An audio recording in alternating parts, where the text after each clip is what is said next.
इकाई 2 आर्थिक सुधार 1991 सेकंड। नियोजित विकास के 40 वर्षों के बाद भारत एक सशक्त औद्योगिक आधार तथा खाद्यान्नों के उत्पादन में स्वनिर्भरता प्राप्त करने में सक्षम रहा है। इसके बावजूद जनसंख्या का एक बड़ा भाग अपनी आजीविका के लिए कृषि पर निर्भर है। 1991 में भुगतान संकट के कारण भारत में आर्थिक सुधार का सूत्रपात हुआ। इस इकाई में सुधारों की प्रक्रिया तथा भारत के संदर्भ में उनके प्रयोग का मूल्यांकन किया गया है। 3 उदारीकरण, निजीकरण और वैश्वीकरण एक समीक्षा। इस अध्याय को पढ़ने के बाद आप 1991 में भारत में आरंभ की गई सुधार नीतियों की पृष्ठभूमि से परिचित होंगे। ये सुधार नीतियों को आरंभ किए जाने की प्रक्रिया को समझेंगे। वैश्वीकरण की प्रक्रिया और भारत के लिए इसके निहितार्थ से परिचित होंगे। विभिन्न क्षेत्रकों पर सुधार प्रक्रिया के प्रभावों को जानेंगे। आज के विश्व में आम सहमति है कि केवल आर्थिक विकास ही सब कुछ नहीं है तथा सकल घरेलू उत्पाद ही समाज की प्रगति का एकमात्र अनिवार्य सूचक नहीं है। के.आर. नारायणन, भारत के पूर्व राष्ट्रपति। 3.1 परिचय। आपने पिछले अध्याय में पढ़ा कि स्वतंत्रता के बाद भारत ने मिश्रित अर्थव्यवस्था के ढांचे को अपनाया। इसमें पूंजीवादी अर्थव्यवस्था की विशेषताओं के साथ समाजवादी अर्थव्यवस्था की विशेषताएं एक साथ थीं। कुछ विद्वानों का तर्क है कि इन वर्षों में इस व्यवस्था के नियमन और नियंत्रण के लिए इतने अधिक नियम कानून बनाए गए कि उनसे आर्थिक समृद्धि और विकास की समूची प्रक्रिया ही अवरुद्ध हो गई। अन्य विद्वानों का मत है कि भारत जिसने अपनी विकास यात्रा लगभग गतिहीनता के स्तर से वही आरंभ की थी, जो बचत में समृद्धि और विविधतापूर्ण औद्योगिक आधार है तथा जो विभिन्न वस्तुओं का उत्पादन करता है। साथ ही कृषि उत्पादन की निरंतर वृद्धि द्वारा खाद्य सुरक्षा सुनिश्चित हो चुकी है। वर्ष 1991 में भारत को विदेशी ऋणों के मामले में संकट का सामना करना पड़ा। सरकार अपने विदेशी ऋण के भुगतान करने की स्थिति नहीं थी। पेट्रोलियम आदि आवश्यक वस्तुओं के आयात के लिए सामान्य रूप से रखा गया विदेशी मुद्रा रिजर्व 15 दिनों के लिए आवश्यक आयात का भुगतान करने योग्य भी नहीं बचा था। इस संकट को आवश्यक वस्तुओं की कीमतों में वृद्धि ने और भी गहन बना दिया था। इन सभी कारणों से सरकार ने कुछ नई नीतियों को अपनाया और इसने हमारी विकास रणनीतियों की संपूर्ण दिशा को ही बदल दिया। इस अध्याय में हम उस आर्थिक संकट की पृष्ठभूमि, सरकार द्वारा अपनाई गई नीतियों तथा अर्थव्यवस्था के विभिन्न क्षेत्रकों पर उन नीतियों के प्रभावों पर विचार करेंगे। 3.2 पृष्ठभूमि। इस वित्तीय संकट का वास्तविक उद्गम स्रोत 1980 के दशक में अर्थव्यवस्था में अकुशल प्रबंधन था। सामान्य प्रशासन चलाने और अपनी विभिन्न नीतियों के क्रियान्वयन के लिए सरकार करों और सार्वजनिक उद्यम आदि के माध्यम से फंड जुटाती है। जब व्यय आय से अधिक हो तो सरकार बैंकों, जनसामान्य तथा अंतर्राष्ट्रीय वित्तीय संस्थानों से उधार लेने को बाध्य हो जाती है। इस प्रकार वह अपने घाटे का वित्तीय प्रबंध कर लेती है। कच्चे तेल आदि के आयात के लिए हमें डॉलरों में भुगतान करना होता है और ये डॉलर हम अपने उत्पादन के निर्यात द्वारा प्राप्त करते हैं। इस अवधि में सरकार की विकास नीतियों की आवश्यकता रही क्योंकि राजस्व कम होने पर भी बेरोजगारी, गरीबी और जनसंख्या विस्फोट के कारण सरकार को अपने राजस्व से अधिक खर्च करना पड़ा। यही नहीं, सरकार द्वारा चलाए जा रहे कार्यक्रमों पर होने वाले व्यय के कारण अतिरिक्त राजस्व की प्राप्ति भी नहीं हुई। जब सरकार को प्रतिरक्षा और सामाजिक क्षेत्रों पर अपने संसाधनों का एक बड़ा अंश खर्च करना पड़ रहा था और यह स्पष्ट था कि उन क्षेत्रों से किसी शीघ्र प्रतिफल की संभावना नहीं थी। इसकी आवश्यकता थी कि सरकार अपने बचे हुए राजस्व का बहुत ही सोच विचार कर प्रयोग करती। बढ़ते हुए खर्चों की पूर्ति के लिए सार्वजनिक उद्यमों से भी अधिक आय अर्जित नहीं हो पा रही थी। कई बार तो अंतर्राष्ट्रीय संस्थानों तथा अन्य देशों से उधार ली गई विदेशी मुद्रा को उपभोग कार्यों पर ही खर्च कर दिया गया। इस प्रकार के अनावश्यक खर्चों को नियंत्रित करने का न तो कोई प्रयास किया गया, न ही निरंतर बढ़ते आयात के लिए वित्त जुटाने की दृष्टि से निर्यात संवर्धन पर ही पर्याप्त ध्यान दिया गया। 1980 के दशक के अंत तक सरकार का व्यय उसके राजस्व से इतना अधिक हो गया कि ऋण के द्वारा व्यय धारण क्षमता से अधिक माना जाने लगा। अनेक आवश्यक वस्तुओं की कीमतें तेजी से बढ़ने लगीं। आयात की वृद्धि इतनी तीव्र रही कि निर्यात की समृद्धि से कोई तालमेल नहीं हो पा रहा था। जैसा कि हमने पहले भी कहा है, विदेशी मुद्रा के सुरक्षित भंडार इतने क्षीण हो गए थे कि देश की 2 सप्ताह की आयात आवश्यकताओं को भी पूरा नहीं कर पाते थे। अंतर्राष्ट्रीय उधारदाताओं की ब्याज चुकाने के लिए भारत सरकार के पास पर्याप्त विदेशी मुद्रा नहीं बची थी। इतना ही नहीं, कोई देश या अंतर्राष्ट्रीय निवेशक भी भारत में निवेश नहीं करना चाहता था। उस स्थिति में भारत ने अंतर्राष्ट्रीय पुनर्निर्माण और विकास बैंक IBRD, जिसे सामान्यतः विश्व बैंक के नाम से भी जाना जाता है, और अंतर्राष्ट्रीय मुद्रा कोष का दरवाजा खटखटाया। उनसे देश को $7 बिलियन का ऋण उस संकट का सामना करने के लिए मिला। किंतु उस ऋण को पाने के लिए इन संस्थाओं ने भारत सरकार पर कुछ शर्तें लगाईं, जैसे सरकार उदारीकरण करेगी, निजी क्षेत्र पर लगे प्रतिबंधों को हटाएगी तथा अनेक क्षेत्रों में सरकारी हस्तक्षेप कम करेगी। साथ ही यह भी अपेक्षा की गई कि भारत और अन्य देशों के बीच विदेशी व्यापार पर लगे प्रतिबंध भी हटाए जाएंगे। भारत ने विश्व बैंक और अंतर्राष्ट्रीय मुद्रा कोष की ये शर्तें मान लीं और नई आर्थिक नीति की घोषणा की। इस नई आर्थिक नीति में व्यापक आर्थिक सुधारों को सम्मिलित किया गया। इन समस्त नीतियों का उद्देश्य अर्थव्यवस्था में अधिक स्पर्धापूर्ण व्यावसायिक वातावरण की रचना करना तथा फर्मों के व्यापार में प्रवेश करने और उनकी समृद्धि में आने वाली बाधाओं को दूर करना था। इन नीतियों को 2 उपसमूहों में विभाजित किया जा सकता है: स्थायित्वकारी उपाय तथा संरचनात्मक सुधार के उपाय। स्थायित्वकारी उपाय अल्पकालिक होते हैं, जिनका उद्देश्य भुगतान संतुलन में आ गई कुछ त्रुटियों को दूर करना और मुद्रास्फीति का नियंत्रण करना था। सरल शब्दों में इसका अर्थ पर्याप्त विदेशी मुद्रा भंडार बनाए रखने और बढ़ती हुई कीमतों पर अंकुश रखने की आवश्यकता थी। दूसरी ओर संरचनात्मक सुधार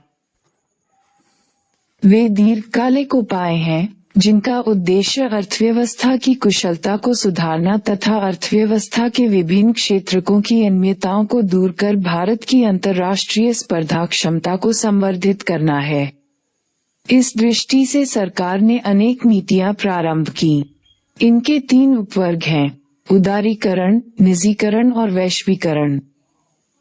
3.3 उदारीकरण। हमने प्रारंभ में चर्चा की है कि आर्थिक गतिविधियों के नियमन के लिए बनाए गए नियम कानून ही समृद्धि और विकास के मार्ग की सबसे बड़ी बाधा बन गए। उदारीकरण इन्हीं प्रतिबंधों को दूर कर अर्थव्यवस्था के विभिन्न क्षेत्रों को मुक्त करने की नीति थी। वैसे तो औद्योगिक लाइसेंस प्रणाली, आयात निर्यात नीति, तकनीकी उन्नयन, राजकोषीय और विदेशी निवेश नीतियों में उदारीकरण 1980 के दशक में भी आरंभ किए गए थे, किंतु 1991 में आरंभ की गई सुधारवादी नीतियां कहीं अधिक व्यापक थीं। आइए हम कुछ महत्वपूर्ण क्षेत्रों में किए गए सुधारों की समीक्षा करें। ये क्षेत्र हैं औद्योगिक क्षेत्र, वित्तीय क्षेत्र, कर सुधार, विदेशी विनिमय बाजार, व्यापार तथा निवेश क्षेत्र, जिन पर 1991 में तथा 1991 ध्यान दिया गया था। बाद से विशेष औद्योगिक क्षेत्र का विनियमीकरण, भारत में नियमन प्रणालियों को अनेक प्रकार से लागू किया गया था। सबसे पहले औद्योगिक लाइसेंस की व्यवस्था थी, जिसमें उद्यमी को एक फर्म स्थापित करने, बंद करने या उत्पादन की मात्रा का निर्धारण करने के लिए किसी न किसी सरकारी अधिकारी की अनुमति प्राप्त करनी होती थी। अनेक उद्योगों में तो निजी उद्यमियों का प्रवेश ही निषिद्ध था। कुछ वस्तुओं का उत्पादन केवल लघु उद्योग ही कर सकते थे और सभी निजी उद्यमियों को कुछ औद्योगिक उत्पादों की कीमतों के निर्धारण तथा वितरण के बारे में भी अनेक नियंत्रणों का पालन करना पड़ता था। 1991 के बाद से आरंभ हुई सुधार नीतियों ने इनमें से अनेक प्रतिबंधों को समाप्त कर दिया। अल्कोहल, सिगरेट, जोखिम भरे रसायनों, औद्योगिक विस्फोटकों, इलेक्ट्रॉनिकी, विमानन तथा औषधि, भेषज, इन 6 उत्पाद श्रेणियों को छोड़ अन्य सभी उद्योगों के लिए लाइसेंसिंग व्यवस्था को समाप्त कर दिया गया। अब सार्वजनिक क्षेत्र के लिए सुरक्षित उद्योगों में भी केवल परमाणु ऊर्जा उत्पादन और रेल परिवहन की कुछ मुख्य गतिविधियां ही बचे हैं। लघु उद्योगों द्वारा उत्पादित अधिकांश वस्तुएं भी अब अनारक्षित श्रेणी में आ गई हैं। अधिकांश उद्योगों में अब बाजार को कीमतों के निर्धारण की अनुमति मिल गई है। वित्तीय क्षेत्र सुधार, वित्त के क्षेत्र में व्यावसायिक और निवेश बैंक, स्टॉक एक्सचेंज तथा विदेशी मुद्रा बाजार जैसी वित्तीय संस्थाएं सम्मिलित हैं। भारत में वित्तीय क्षेत्र का नियमन रिजर्व बैंक का दायित्व है। भारतीय रिजर्व बैंक के विभिन्न नियम और कसौटियों के माध्यम से ही बैंकों तथा अन्य वित्तीय संस्थानों के कार्यों का नियमन होता है। रिजर्व बैंक ही तय करता है कि कोई बैंक अपने पास कितनी मुद्रा जमा रख सकता है। यही ब्याज की दरों को नियत करता है। विभिन्न क्षेत्रकों को उधार देने की प्रकृति इत्यादि को भी यही तय करता है। वित्तीय क्षेत्र सुधार नीतियों का एक प्रमुख उद्देश्य ये भी है कि रिजर्व बैंक को इस क्षेत्र के नियंत्रक की भूमिका से हटाकर उसे इस क्षेत्र के एक सहायक की भूमिका तक सीमित कर दिया गया है। इसका अर्थ है कि वित्तीय क्षेत्र रिजर्व बैंक से सलाह किए बिना ही कई मामलों में अपने निर्णय लेने में स्वतंत्र हो जाएगा। सुधार नीतियों ने ही वित्तीय क्षेत्र में भारतीय और विदेशी निजी बैंकों को भी पदार्पण करने का अवसर दिया। बैंकों की पूंजी में विदेशी भागीदारी की सीमा 74% कर दी गई। कुछ निश्चित शर्तों को पूरा करने वाले बैंक अब रिजर्व बैंक की अनुमति के बिना ही नई शाखाएं खोल सकते हैं तथा पुरानी शाखाओं के जाल को अधिक युक्तिसंगत बना सकते हैं। यद्यपि बैंकों को अब देश विदेश से और अधिक संसाधन जुटाने की भी अनुमति है, पर खाता धारकों और देश के हितों की रक्षा के उद्देश्य से कुछ नियंत्रक शक्ति अभी भी रिजर्व बैंक के पास ही है। विदेशी निवेश संस्थाओं FII तथा व्यापारी बैंक, म्यूचुअल फंड और पेंशन कोष आदि को भी अब भारतीय वित्तीय बाजारों में निवेश की अनुमति मिल गई है। कर व्यवस्था में सुधार, इन सुधारों का संबंध सरकार की कराधान और सार्वजनिक व्यय नीतियों से है, जिन्हें सामूहिक रूप से राजकोषीय नीतियां भी कहा जाता है। करों के 2 प्रकार होते हैं, प्रत्यक्ष कर और अप्रत्यक्ष कर। प्रत्यक्ष कर व्यक्तियों की आय और व्यावसायिक उद्यमों के लाभ पर लगाए जाते हैं। 1991 के बाद से व्यक्तिगत आय पर लगाए गए करों की दरों में निरंतर कमी की गई है। इसके पीछे मुख्य धारणा ये थी कि उच्च कर दरों के कारण ही कर वंचन होता है। अब यह व्यापक रूप से स्वीकार किया जाता है कि करों की दरें अधिक ऊंची नहीं हों तो बचतों को बढ़ावा मिलता है और लोग स्वेच्छा से अपनी आय का विवरण दे देते हैं। निगम कर की दर, जो पहले बहुत अधिक थी, धीरे धीरे कम कर दी गई है। अप्रत्यक्ष करों में भी सुधार के प्रयास किए जा रहे हैं, जैसे वस्तुओं और सेवाओं पर लगाए गए कर, ताकि सभी वस्तुओं एवं सेवाओं के लिए एक साझे राष्ट्रीय स्तर के बाजार की रचना की जा सके। वर्ष 2016 में अप्रत्यक्ष कर प्रणाली को एकीकृत एवं सरल बनाने के लिए भारतीय संसद द्वारा वस्तु एवं सेवा कर अधिनियम 2016 GST 2016 कानून को पारित किया गया। ये कानून जुलाई 2017 से लागू हुआ। इसके द्वारा सरकार को अतिरिक्त आय प्राप्त होने की, कर वंचन कम होने की तथा एक राष्ट्र, एक टैक्स, एक बाजार का निर्माण होने की आशा है। करदाताओं के द्वारा नियम पालन को प्रोत्साहित करने के लिए अनेक प्रक्रियाओं को सरल बनाया गया है। साथ ही कर की दरों में भी पर्याप्त रूप से कमी की गई है। विदेशी विनिमय सुधार। विदेशी क्षेत्र में पहला सुधार विदेशी विनिमय बाजार में किया गया था। 1991 में भुगतान संतुलन की समस्या के तत्कालिक निदान के लिए अन्य देशों की मुद्रा की तुलना में रुपये का अवमूल्यन किया गया। इससे देश में विदेशी मुद्रा के आगमन में वृद्धि हुई। इसके अंतर्गत विदेशी विनिमय बाजार में रुपये के मूल्य के निर्धारण को भी सरकारी नियंत्रण से मुक्त कराने की पहल की गई। अब तो प्रायः बाजार ही विदेशी मुद्रा की मांग और पूर्ति के आधार पर विनिमय दरों को निर्धारित कर रहा है। व्यापार और निवेश नीति सुधार। अर्थव्यवस्था में औद्योगिक उत्पादों और विदेशी निवेश तथा प्रौद्योगिकी की अंतर्राष्ट्रीय प्रतिस्पर्धा की क्षमता को प्रोत्साहित करने के लिए व्यापार और निवेश व्यवस्थाओं का उदारीकरण प्रारंभ किया गया। इस कार्यक्रम का एक उद्देश्य स्थानीय उद्योगों की कार्यकुशलता को सुधारना और उन्हें आधुनिक प्रौद्योगिकी को अपनाने के लिए प्रोत्साहित करना भी था। भारत आंतरिक उद्योगों के संरक्षण के लिए आयात के परिमाण को सीमित रखने की नीतियां अपना रहा था। इसके लिए आयात पर कड़े नियंत्रणों और उच्च प्रशुल्कों का प्रयोग होता था। ये नीतियां कुशलता और स्पर्धा क्षमता को कम करती थीं, जिससे देश में विनिर्माण उद्योगों की समृद्धि दर कम हुई। व्यापार नीतियों के सुधारों के लक्ष्य थे: क. आयात और निर्यात पर परिमाणात्मक प्रतिबंधों की समाप्ति, ख. प्रशुल्क दरों में कटौती और ग. आयातों के लिए लाइसेंस प्रक्रिया की समाप्ति।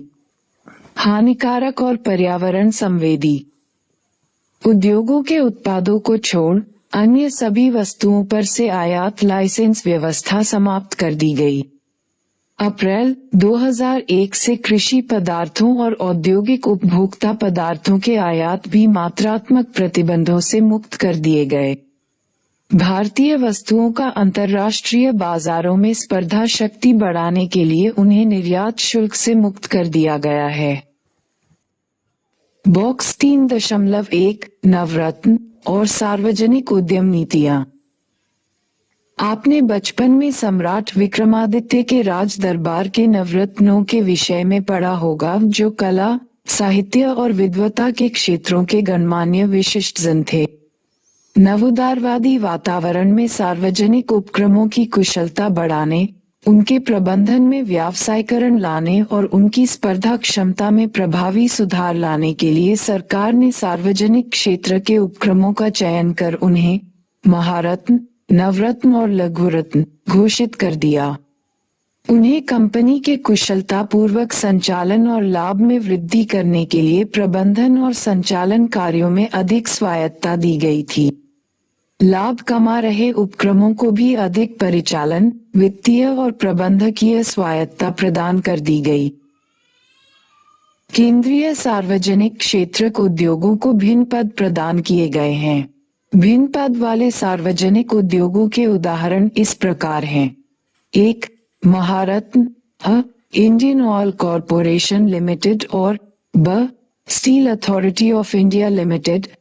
ई. नवरत्न, अ. Hindustan aeronautics limited. ब. महानगर टेलीफोन निगम लिमिटेड। ई. लघुरत्न, अ. भारत संचार निगम लिमिटेड। ब. एयरपोर्ट अथॉरिटी ऑफ इंडिया और स इंडियन रेलवे केटरिंग और टूरिज्म कॉरपोरेशन लिमिटेड।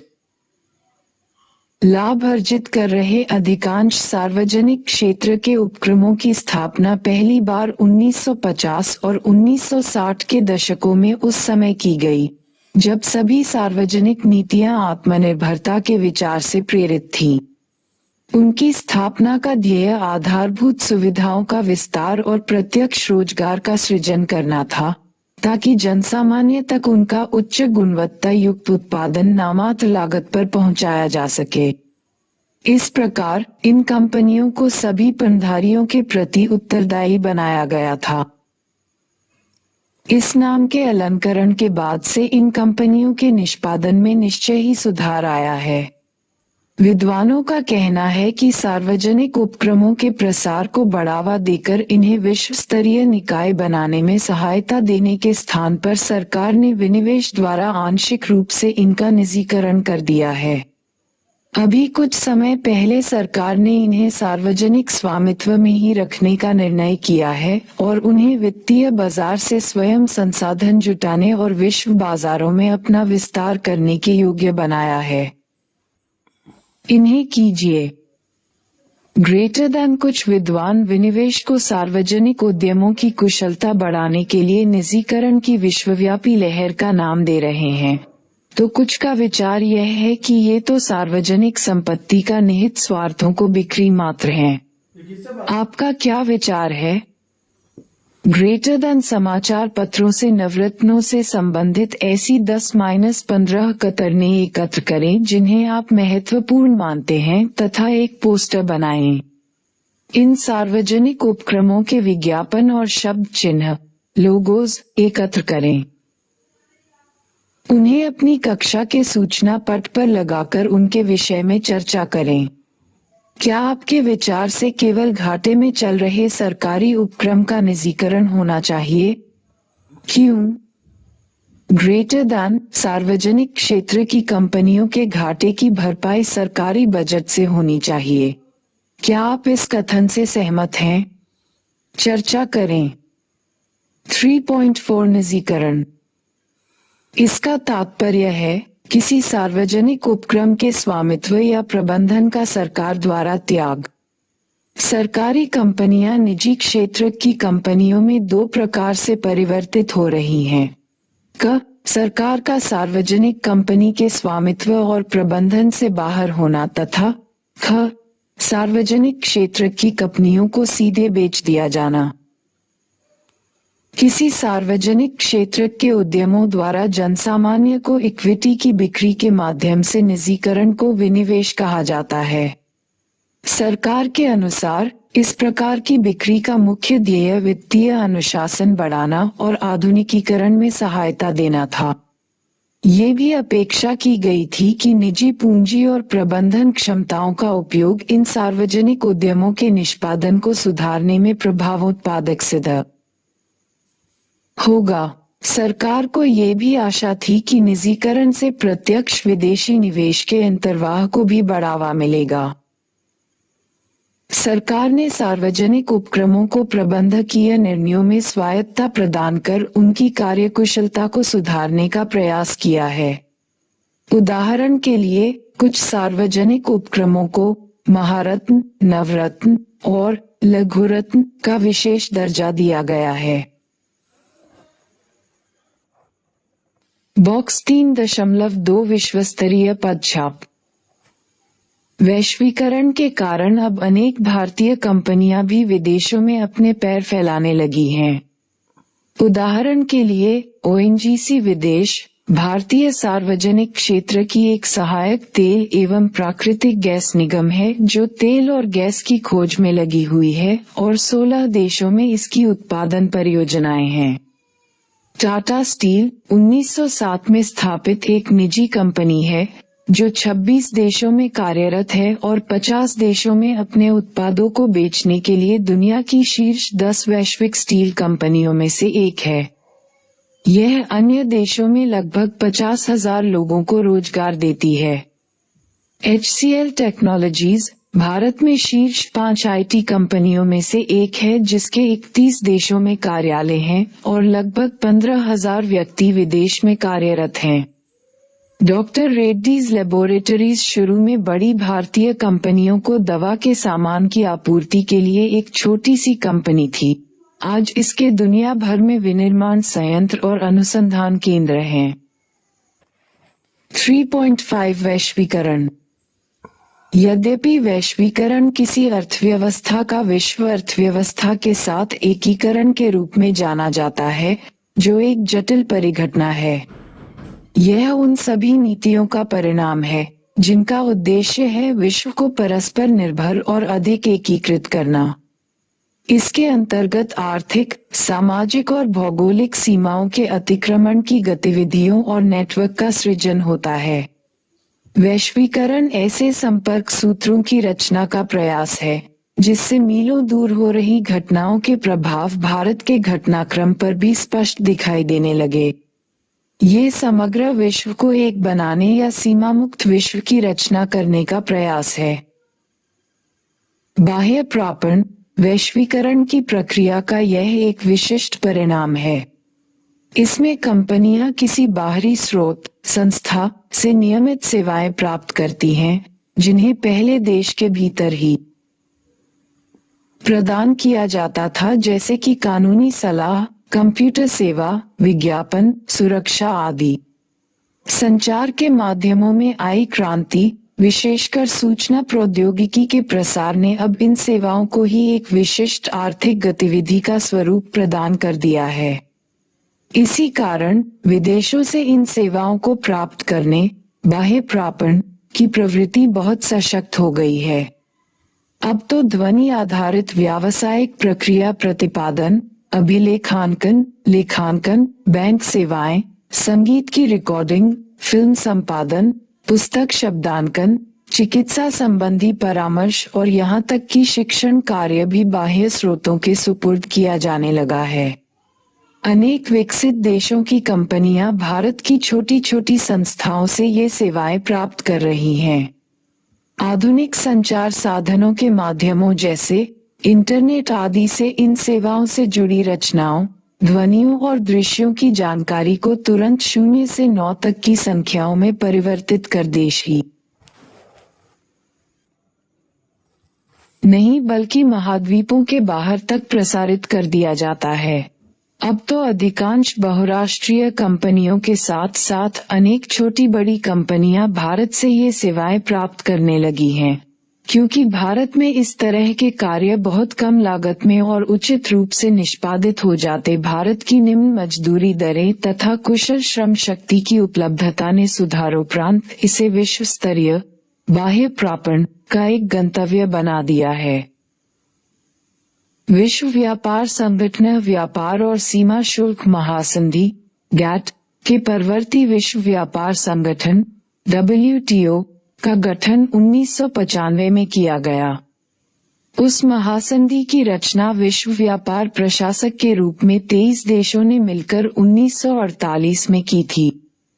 उसका ध्येय सभी देशों को विश्व व्यापार में समान अवसर सुलभ कराना था। विश्व व्यापार संगठन का ध्येय ऐसी नियम आधारित व्यवस्था की स्थापना है जिसमें कोई देश मनमाने ढंग से व्यापार के मार्ग में बाधाएं खड़ी नहीं कर पाए। साथ ही इसका ध्येय सेवाओं के सृजन और व्यापार को प्रोत्साहन देना भी है, ताकि विश्व के संसाधनों का इष्टतम स्तर पर प्रयोग हो और पर्यावरण का भी संरक्षण हो सके। विश्व व्यापार संगठन की संधियों में द्विपक्षीय और बहुपक्षीय व्यापार को बढ़ाने हेतु इसमें वस्तुओं के साथ साथ सेवाओं के विनिमय को भी स्थान दिया गया है। ऐसा सभी सदस्य देशों के प्रशुल्क और अप्रशुल्क अवरोधकों को हटाकर तथा अपने बाजारों को सदस्य देशों के लिए खोलकर किया गया है। विश्व व्यापार संगठन के एक महत्वपूर्ण सदस्य के रूप में भारत विकासशील विश्व के हितों का संरक्षण करते हुए न्यायपूर्ण विश्वस्तरीय व्यापार व्यवस्था के नियमों तथा सुरक्षात्मक व्यवस्थाओं की रचना में सक्रिय भागीदार रहा है। भारत ने व्यापार के उदारीकरण की अपनी प्रतिबद्धता को बनाए रखा है। इसके लिए इसने आयात पर से अनेक परिमाणात्मक प्रतिबंध हटाए हैं और प्रशुल्क दरों को भी बहुत कम किया है। कुछ विद्वानों को आशंका है कि विश्व व्यापार संगठन में भारत की सदस्यता का कोई औचित्य नहीं है, क्योंकि विश्व व्यापार का अधिकांश भाग तो विकसित देशों के बीच ही होता है।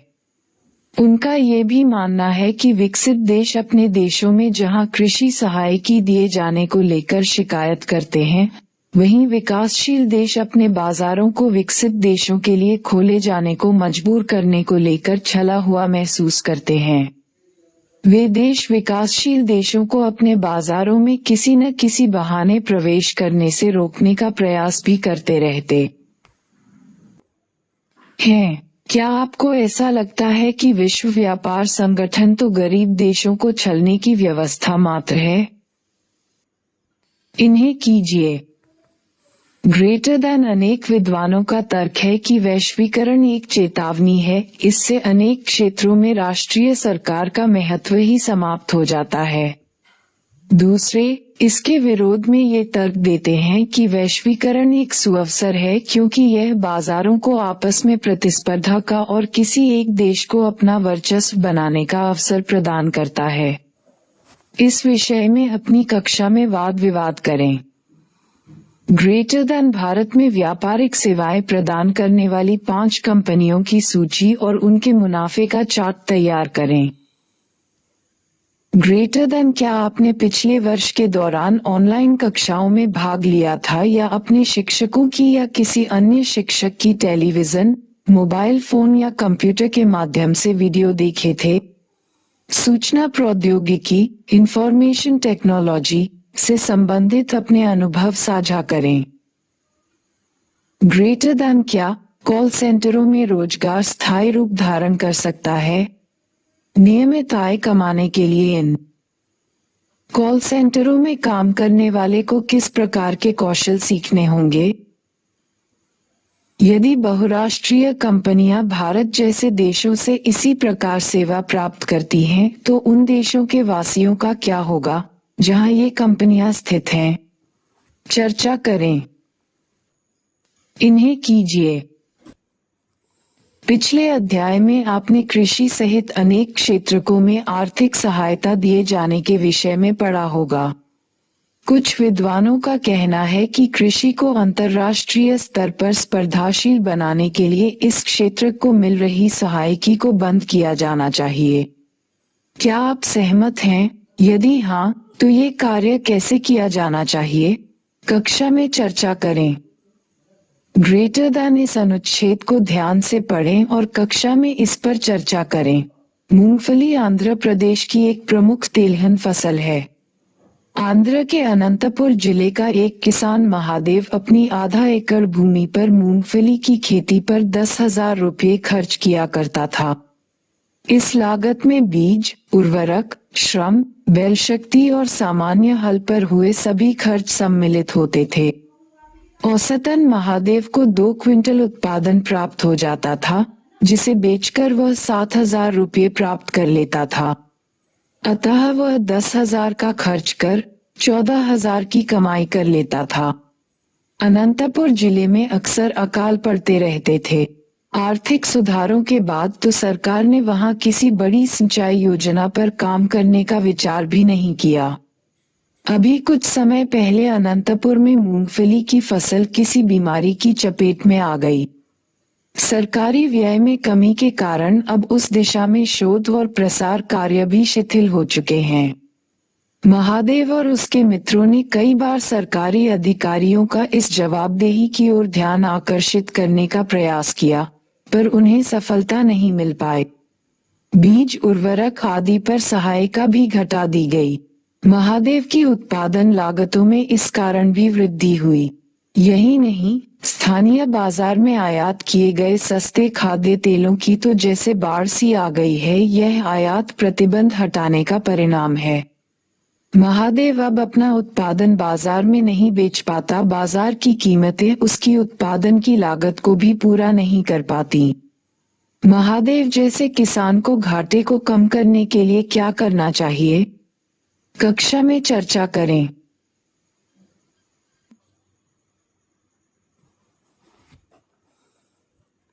3.6 सुधारकालीन भारतीय अर्थव्यवस्था एक समीक्षा। अब तो सुधार कार्यक्रम को आरंभ हुए 3 दशक हो चुके हैं। आइए इस अवधि में भारतीय अर्थव्यवस्था के निष्पादन की समीक्षा करें। अर्थशास्त्री किसी अर्थव्यवस्था की समृद्धि का मापन सकल घरेलू उत्पाद द्वारा करते हैं। इन्हें कीजिए। सारणी 3.1 को देखें। 1991 के बाद से भारत में 2 दशकों तक सकल घरेलू उत्पाद की लगातार वृद्धि होती रही। सकल घरेलू उत्पाद 1980-91 में 5.6% से बढ़कर 2007-2012 में 8.2% हो गई। आर्थिक सुधारों की अवधि में कृषि की वृद्धि में कमी आई। जहां औद्योगिक क्षेत्र में उतार चढ़ाव हुए, वहीं सेवा क्षेत्र में वृद्धि बढ़ गई। इससे ये पता चलता है कि सकल घरेलू उत्पाद की वृद्धि मुख्यतः सेवा क्षेत्र में वृद्धि के कारण हुई है। 2012-15 की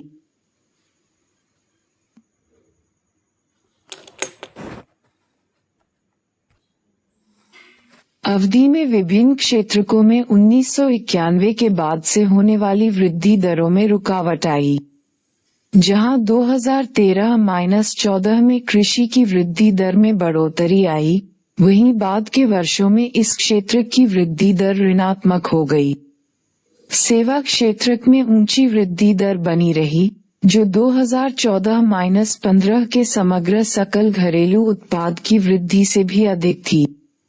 इस क्षेत्र में अब तक का उच्च वृद्धि दर 9.8% रिकॉर्ड किया गया। औद्योगिक क्षेत्र में 2012-13 में तेज गिरावट आई, तत्पश्चात बाद के वर्षों में बढ़ने लगा। अर्थव्यवस्था के खुलने से प्रत्यक्ष विदेशी निवेश तथा विदेशी विनिमय रिजर्व में तेजी से वृद्धि हुई है।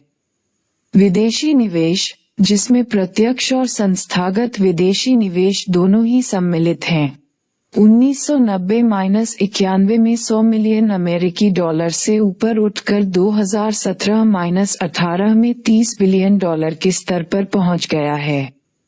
भारत के विनिमय रिजर्व का आकार भी 1990-91 में 6 बिलियन अमेरिकी डॉलर से बढ़कर 2018-19 में 413 बिलियन डॉलर हो गया है। 2011 में भारत विदेशी विनिमय रिजर्व का 7वां सबसे बड़ा धारक माना जाता है। 1991 के बाद से भारत वाहन, कलपुर्जों, दवा का सामान, इंजीनियरिंग उत्पादों, सूचना प्रौद्योगिकी उत्पादों और वस्त्रादि के एक सफल निर्यातक के रूप में विश्व बाजार में जम गया है। बढ़ती हुई कीमतों पर भी नियंत्रण रखा गया है। दूसरी ओर, सुधार कार्यक्रमों द्वारा अपने देश की अनेक मूलभूत समस्याओं का समाधान खोज पाने में विफलता के कारण कड़ी आलोचना भी होती रही है। ये समस्याएं विशेषकर रोजगार सृजन, कृषि, उद्योग, आधारभूत सुविधाओं के विकास तथा राजकोषीय प्रबंधन से जुड़ी हैं। समृद्धि और रोजगार। यद्यपि सकल घरेलू उत्पाद की समृद्धि दर में वृद्धि हुई है, फिर भी अनेक विद्वानों ने इस बात पर ध्यान दिलाया है कि सुधार प्रेरित समृद्धि ने देश में रोजगार के पर्याप्त अवसरों का सृजन नहीं किया है। आपको रोजगार और समृद्धि के विभिन्न आयामों के अंतर संबंध अगले अध्याय में विस्तार से समझाए जाएंगे। कृषि में सुधार कार्यों से कृषि को कोई लाभ नहीं हो पाया है और कृषि की समृद्धि दर कम होती जा रही है। 1991 के बाद से सुधार अवधि में कृषि क्षेत्र में सार्वजनिक व्यय, विशेषकर आधारिक संरचना अर्थात सिंचाई, बिजली, सड़क निर्माण, बाजार संपर्कों और शोध प्रसार आदि पर व्यय में काफी कमी आई है। ध्यान रहे कि हरित क्रांति में इसकी महत्वपूर्ण भूमिका रही थी। साथ ही उर्वरक सहायकी की आंशिक समाप्ति ने भी उत्पादन लागतों को बढ़ा दिया है।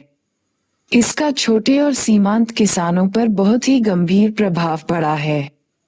इसके साथ ही कृषि उत्पादों पर आयात शुल्क में कटौती, कम न्यूनतम समर्थन मूल्यों और इन पदार्थों के आयात पर परिमाणात्मक प्रतिबंध हटाए जाने के कारण इस क्षेत्र की नीतियों में कई परिवर्तन हुए। इसके कारण भारत के किसानों को विदेशी स्पर्धा का भी सामना करना पड़ा है, जिसका उन पर प्रतिकूल प्रभाव पड़ा है। दूसरी तरफ उत्पादन व्यवस्था निर्यातोन्मुखी हो रही है। आंतरिक उपभोग की खाद्यान्न फसलों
अवधि में विभिन्न क्षेत्रकों में 1991 के बाद से होने वाली वृद्धि दरों में रुकावट आई।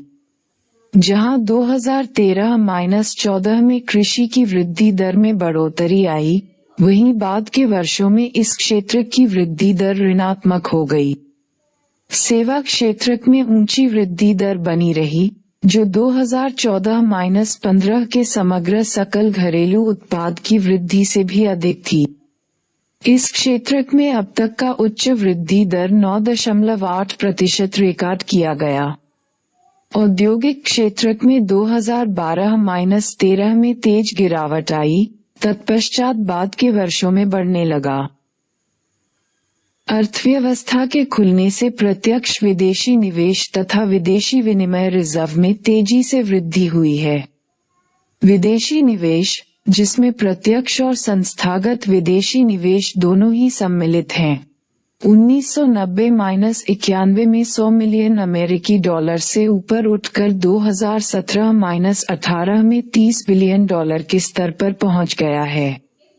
भारत के विनिमय रिजर्व का आकार भी 1990-91 में 6 बिलियन अमेरिकी डॉलर से बढ़कर 2018-19 में 413 बिलियन डॉलर हो गया है। 2011 में भारत विदेशी विनिमय रिजर्व का 7वां सबसे बड़ा धारक माना जाता है। 1991 के बाद से भारत वाहन, कलपुर्जों, दवा का सामान, इंजीनियरिंग उत्पादों, सूचना प्रौद्योगिकी उत्पादों और वस्त्रादि के एक सफल निर्यातक के रूप में विश्व बाजार में जम गया है। बढ़ती हुई कीमतों पर भी नियंत्रण रखा गया है। दूसरी ओर, सुधार कार्यक्रमों द्वारा अपने देश की अनेक मूलभूत समस्याओं का समाधान खोज पाने में विफलता के कारण कड़ी आलोचना भी होती रही है। ये समस्याएं विशेषकर रोजगार सृजन, कृषि, उद्योग, आधारभूत सुविधाओं के विकास तथा राजकोषीय प्रबंधन से जुड़ी हैं। समृद्धि और रोजगार। यद्यपि सकल घरेलू उत्पाद की समृद्धि दर में वृद्धि हुई है, फिर भी अनेक विद्वानों ने इस बात पर ध्यान दिलाया है कि सुधार प्रेरित समृद्धि ने देश में रोजगार के पर्याप्त अवसरों का सृजन नहीं किया है। आपको रोजगार और समृद्धि के विभिन्न आयामों के अंतर संबंध अगले अध्याय में विस्तार से समझाए जाएंगे। कृषि में सुधार कार्यों से कृषि को कोई लाभ नहीं हो पाया है और कृषि की समृद्धि दर कम होती जा रही है। 1991 के बाद से सुधार अवधि में कृषि क्षेत्र में सार्वजनिक व्यय, विशेषकर आधारिक संरचना अर्थात सिंचाई, बिजली, सड़क निर्माण, बाजार संपर्कों और शोध प्रसार आदि पर व्यय में काफी कमी आई है। ध्यान रहे कि हरित क्रांति में इसकी महत्वपूर्ण भूमिका रही थी। साथ ही उर्वरक सहायकी की आंशिक समाप्ति ने भी उत्पादन लागतों को बढ़ा दिया है। इसका छोटे और सीमांत किसानों पर बहुत ही गंभीर प्रभाव पड़ा है। इसके साथ ही कृषि उत्पादों पर आयात शुल्क में कटौती, कम न्यूनतम समर्थन मूल्यों और इन पदार्थों के आयात पर परिमाणात्मक प्रतिबंध हटाए जाने के कारण इस क्षेत्र की नीतियों में कई परिवर्तन हुए। इसके कारण भारत के किसानों को विदेशी स्पर्धा का भी सामना करना पड़ा है, जिसका उन पर प्रतिकूल प्रभाव पड़ा है। दूसरी तरफ उत्पादन व्यवस्था निर्यातोन्मुखी हो रही है। आंतरिक उपभोग की खाद्यान्न फसलों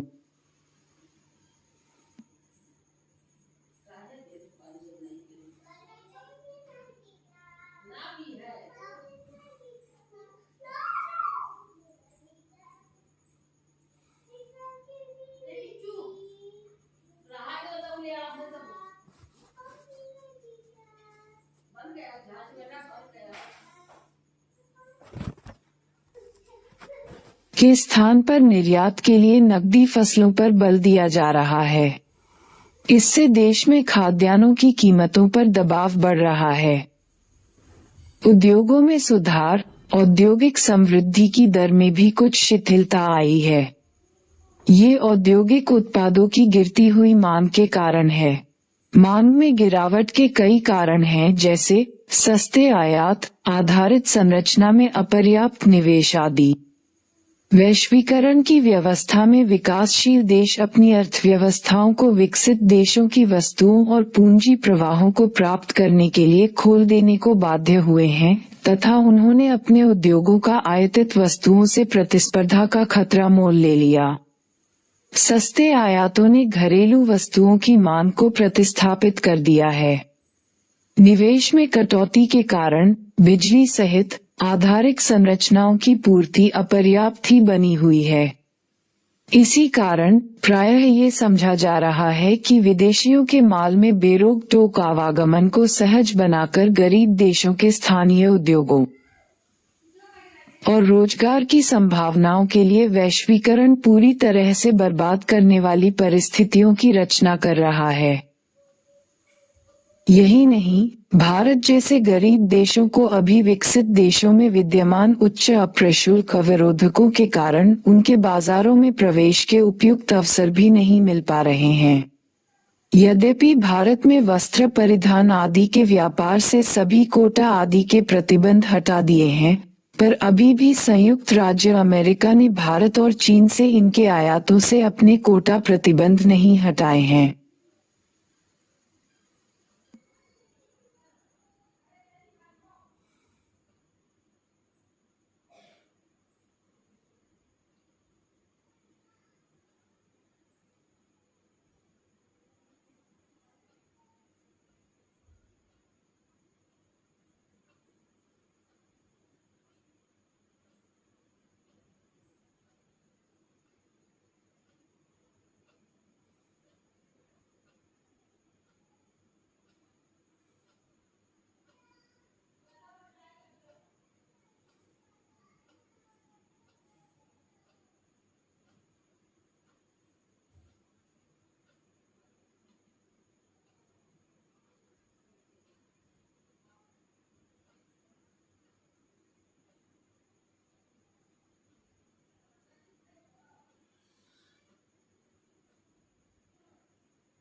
बॉक्स 3.3 सिरिजिला त्रासदी। विद्युत क्षेत्र में सुधार बहुत से भारतीय राज्य में नहीं हुए हैं। उन्हें अनुदानित दरों पर बिजली की पूर्ति नहीं की जा रही है, बल्कि बिजली की दरों में बढ़ोतरी ही हुई है। इसका प्रभाव लघु उद्योगों में काम करने वाले मजदूरों पर पड़ा है। इसका एक उदाहरण आंध्र प्रदेश का हथकरघा उद्योग है। इन उद्योगों में काम कर रहे बुनकरों की मजदूरी बुने गए कपड़े की मात्रा पर आधारित होती है। अतः बिजली में कटौती का अर्थ ऊंची दरों की मार झेल रहे बुनकरों की मजदूरी में भी कटौती है। इससे तो बुनकरों की आजीविका ही संकट में पड़ गई। कुछ वर्षों पहले आंध्र के एक छोटे से कस्बे सिरिसिला में विद्युत कर्घों पर काम करने वाले 50 बुनकरों को आत्महत्या करने को बाध्य होना पड़ा।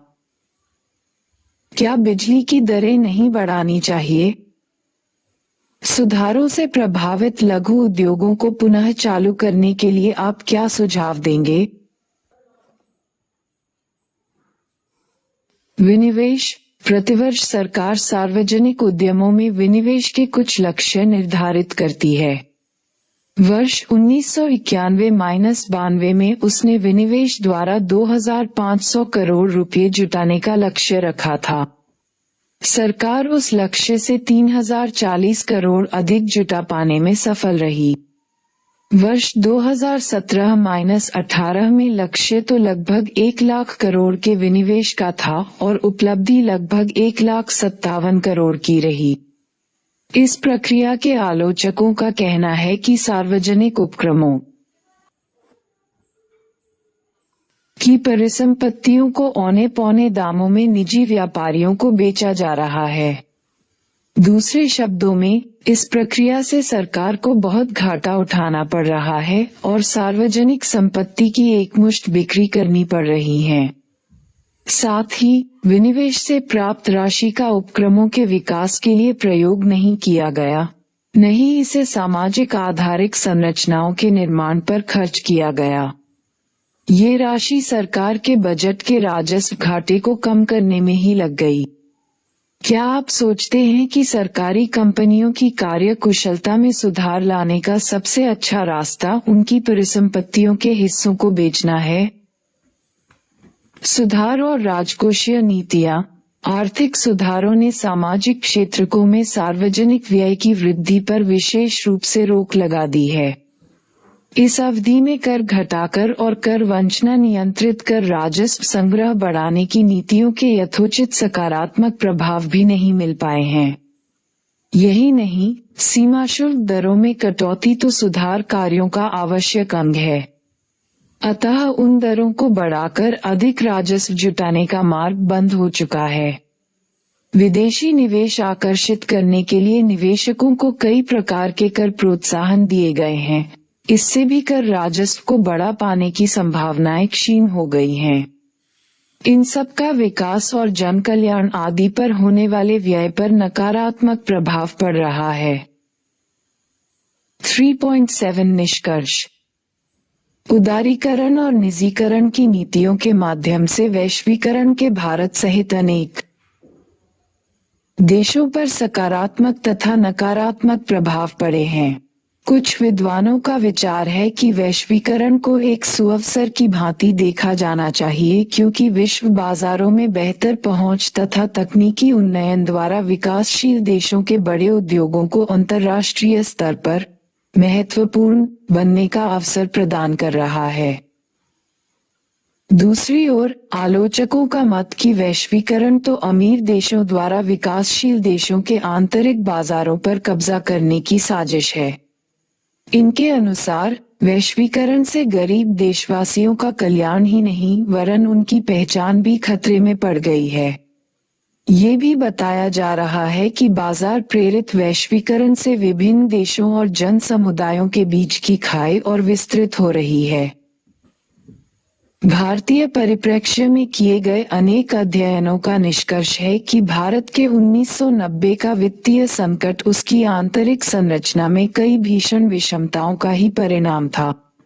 उस संकट के निदान के लिए बाहरी शक्तियों के परामर्श पर सरकार द्वारा प्रारंभ नीतियों ने उन विषमताओं को और भी गहन बना दिया है। इन्होंने केवल उच्च आय वर्ग की आमदनी और उपभोग स्तर का उन्नयन किया है तथा सारी समृद्धि कुछ इन्हें गिने क्षेत्रों तक सीमित रही है।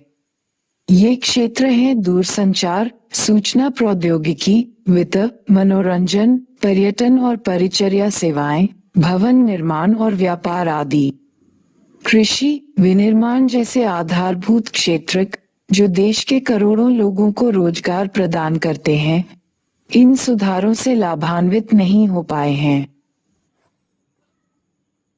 पुनरावर्तन। भारतीय अर्थव्यवस्था को विदेशी विनिमय भंडार में कमी, निर्यात में कमी के साथ साथ आयात में वृद्धि और उच्च मुद्रास्फीति की समस्याओं का सामना करना पड़ रहा था।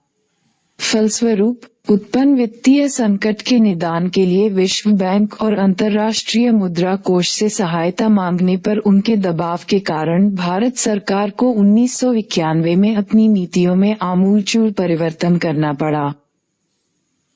आंतरिक दृष्टि से उद्योग और वित्तीय क्षेत्रों में व्यापक और दूरगामी सुधार आरंभ किए गए। बाह्य दृष्टि से प्रमुख सुधार विदेशी विनिमय विनियंत्रण में कमी और आयात उदारीकरण रहे। सार्वजनिक क्षेत्र की कार्यकुशलता बढ़ाने के लिए इसकी भूमिका को सीमित करने और इसमें निजी उद्यमियों को प्रवेश के अवसर प्रदान करने पर सहमति बनी। इस कार्य के लिए उदारीकरण और विनिवेश की नीतियां अपनाई गई। वैश्वीकरण तो उदारीकरण और निजीकरण की नीतियों का प्रत्यक्ष प्रभाव ही है। इसका अर्थ आंतरिक अर्थव्यवस्था को शेष विश्व से और बेहतर जोड़ना है।